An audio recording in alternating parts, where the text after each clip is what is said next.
guys, it's Cece, and look where I am! Yes, I made it back home, and I am back in front of my beautiful bookshelf.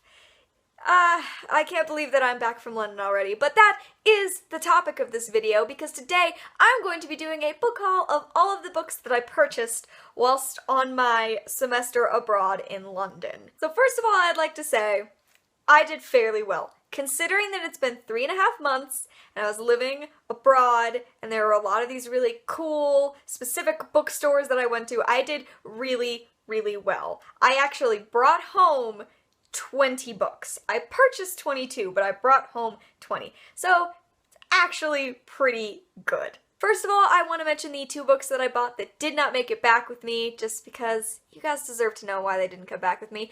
The first of those is The Girl in 6E by A.R. Torrey. I read this book. I bought it in Scotland when I went to a Waterstones when I was in Scotland, and I read it, and I didn't really love it, and I decided that I really couldn't see myself reading the rest of the series, and so that book was given to someone else in my semester program who decided that they wanted to read it, so it found a new happy home. And the other book that I purchased while I was there that did not make it back with me is The Queen of the Tearling by Erica Jo Hansen, and the reason this didn't make it back with me is that I loved it so much that me and Janelle decided we wanted to have nicer copies of it, because I just bought this at a kind of used book stand when I was in Cambridge. So we wanted the matching American edition so we could get the whole series as the really beautiful editions that there are.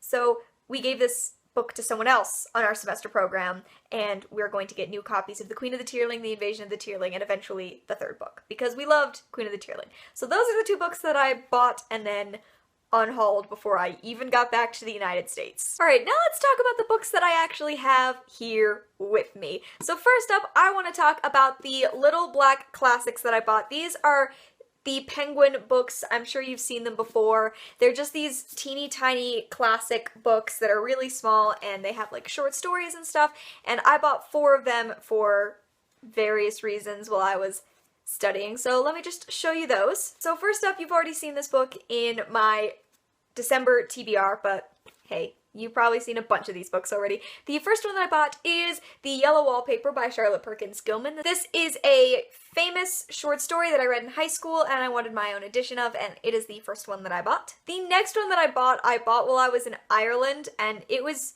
probably the most I've laughed while buying a book, because while I was in Ireland, I bought A Modest Proposal by Jonathan Swift, because this is a satirical thing that Jonathan Swift wrote about how to deal with the famine that was going on in Ireland, and his suggestion was that they should eat babies, which is really funny, and I also read this one in high school, but I decided while I was in Ireland this was the book that I should allow myself to get, and I've been laughing ever since I bought it. The one that I purchased after that, I bought on Halloween, and so of course I had to buy something spooky, and I bought The Robber Bridegroom by the Brothers Grimm. There are a couple of different stories in here. It's not just The Robber Bridegroom, there are a couple of different ones, but I bought this because it was Halloween and I wanted something scary. I haven't read this yet, but I'm excited to, because I love the Brothers Grimm, so yay!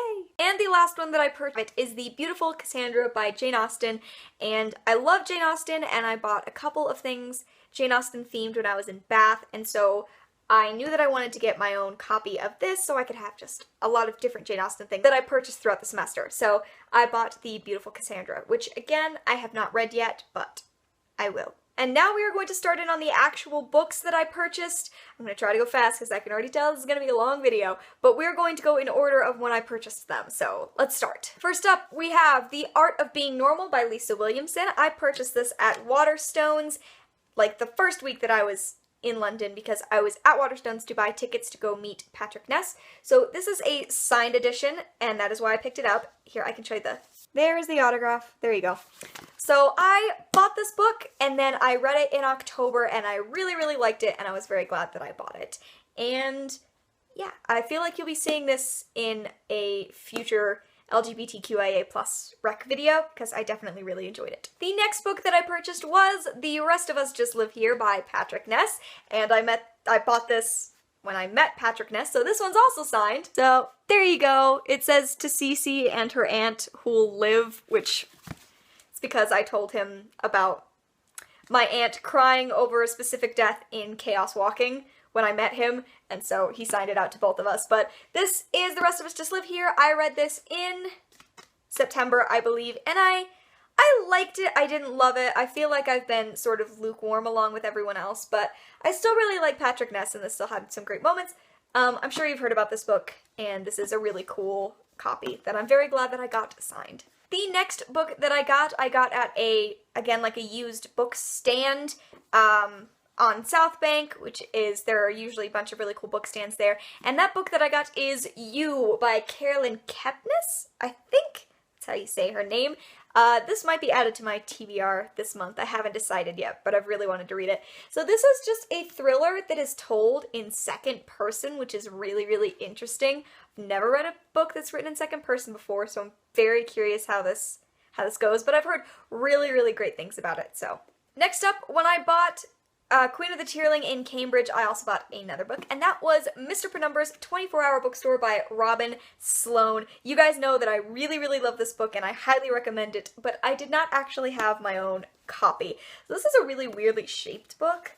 Like, it's almost square, honestly. It's really cool, but I thought that this edition was just beautiful, and I didn't have my own copy, and so I decided that I should pick one up.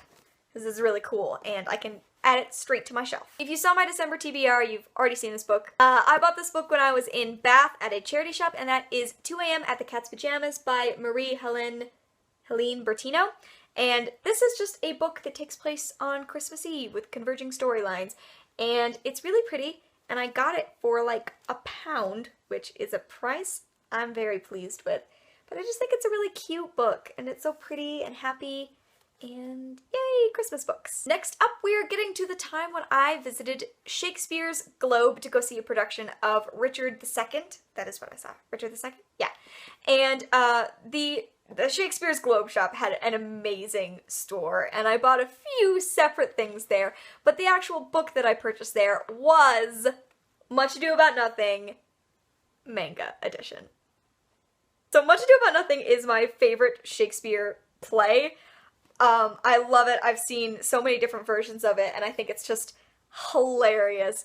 And the fact that this was like, these editions existed was so fantastic. Janelle got Midsummer Night's Dream, which is also really beautiful as this edition, but I flipped through here. It looks hilarious, it looks fantastic, and I can't wait to read my favorite play this way, because it looks amazing. I'm so happy that these exist. The next two books I purchased at Camden Market, which is a really cool market, but is very overrun. There are a lot of people. There are so many people at Camden Market on a Saturday. But there is a used bookstore kind of store that's tucked away in the back that I found, and I bought 2 books there. The first of which is The Ocean at the End of the Lane by Neil Gaiman. You guys know I read this last month in November, and I didn't love it, really. It had some strong moments, but I didn't really love it. But I still think that this book is really pretty in general, and I still am glad I bought it because there were definitely some moments that I wanted to remember and some quotes that I wanted to remember. And the other book that I purchased while I was there is a book I didn't know anything about. I've just heard about the author, and so I just kind of decided to go for it, and that is You Don't Have to Be Evil to Work Here, But It Helps by Tom Holt. I've heard some really good things about Tom Holt. I know he writes sort of funny, quirky fantasy books, and I mean, based on this title, that definitely fits into what I've heard about him. So yeah, this book is just supposed to be really funny and silly, and I really wanted to read a Tom Holt book. Plus, this book is really pretty. I just think I really like the cover a lot, and I really like the side too. I think that it's a really nice design. So yes, this is the other book that I bought at Camden Market. Next up, I was in Paris, and I went to a really cool bookstore called Shakespeare and Company. It's pretty famous. A lot of people visit it. It's nearby Notre Dame, which means it is by Kilometer Zero. If you've read Anne and the French Kiss, they go to Shakespeare and Company. But yeah, it's just a really, really cool, super famous English bookstore in the middle of Paris, and I bought 2 books there, the first of which I have already read, and that is A Stranger Came Ashore by Molly Hunter. This is a retelling of a Selkie myth. It's kind of it's like a children's folklore retelling kind of thing, and I didn't really like this book that much. I'm getting into a review, sorry.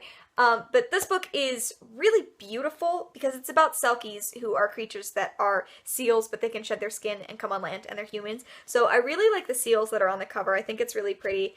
And also this is one of the 2 books that I have stamped with my Shakespeare and Company Kilometer Zero stamp, which is really cool. So I'll probably keep this anyway, even though I didn't really love it, because it has that stamp, which is really cool for me. And the other book that I purchased at Shakespeare and Company is The Bad Beginning by Lemony Snicket, also called Orphans, apparently, which is hilarious. This is the first book in the series of Unfortunate Events, which is a series I absolutely adore. And I decided that I didn't want to just buy a bunch of books I wasn't sure if I was going to like at Shakespeare and Company. I wanted to make sure I got a book that I already love. So I saw this in the used book section and bought it because I think that this cover is really beautiful, and I think it's hilarious that it was called Orphans. I think it's really funny.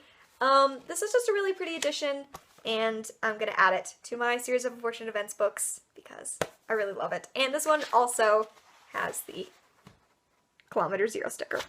Yay! Later on in the semester, I showed some weakness at a charity shop, and if you guys follow me on Instagram, a lot of people were really excited I finally bought this book.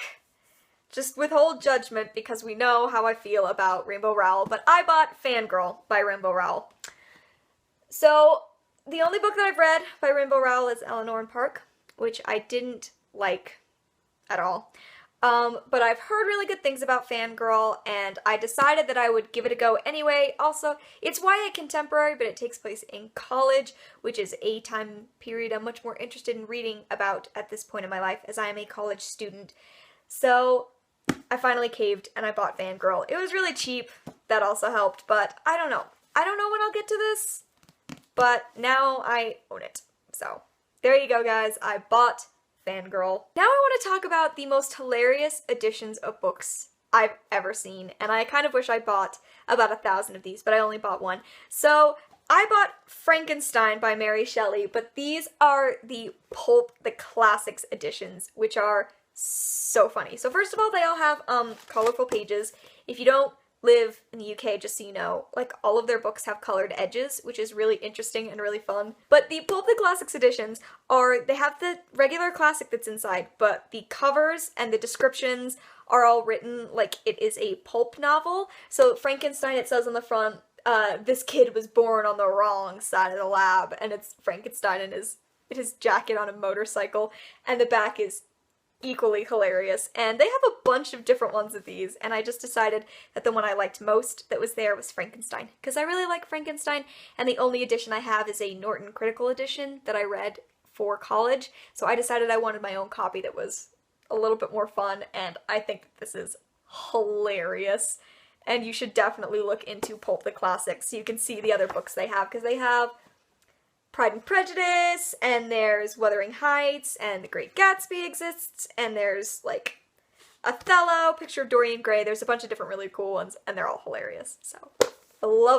this is one of my favorite books I bought while I was abroad, because I think it's so funny. The next 3 books that I'm going to talk about, I bought at a place called Gaze the Word, which is a queer bookstore in London. It is near Euston Station, if you're curious. And it's pretty famous as a queer bookstore. I've followed them on Twitter for a long time, and they followed me, so it was just really exciting for me to be able to finally visit it in person.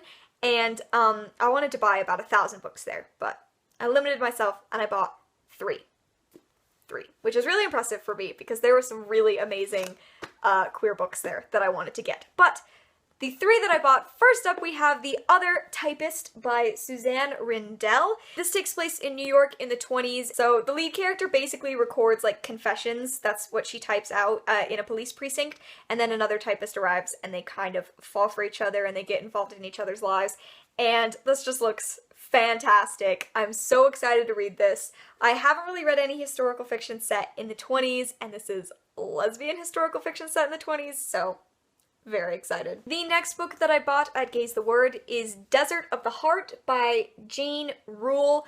This is a fairly famous book, I believe, and it has been turned into a movie, which I was talking to the owner of Gaze the Word about, and he was talking about how big a deal Desert of the Heart was when the movie came out. Anyway, this book is about a woman who gets a divorce, and then she moves to Reno, and then she meets a female casino owner, and they sort of fall in love also. That's kind of what the back of the book says. This just looks really great. I love the cover. I think it's completely beautiful. And it just looks really interesting, and I have a lot of books I want to read. I have so many I want to read. And the final book that I bought at Gaze the Word is Empress of the World by Sarah Ryan.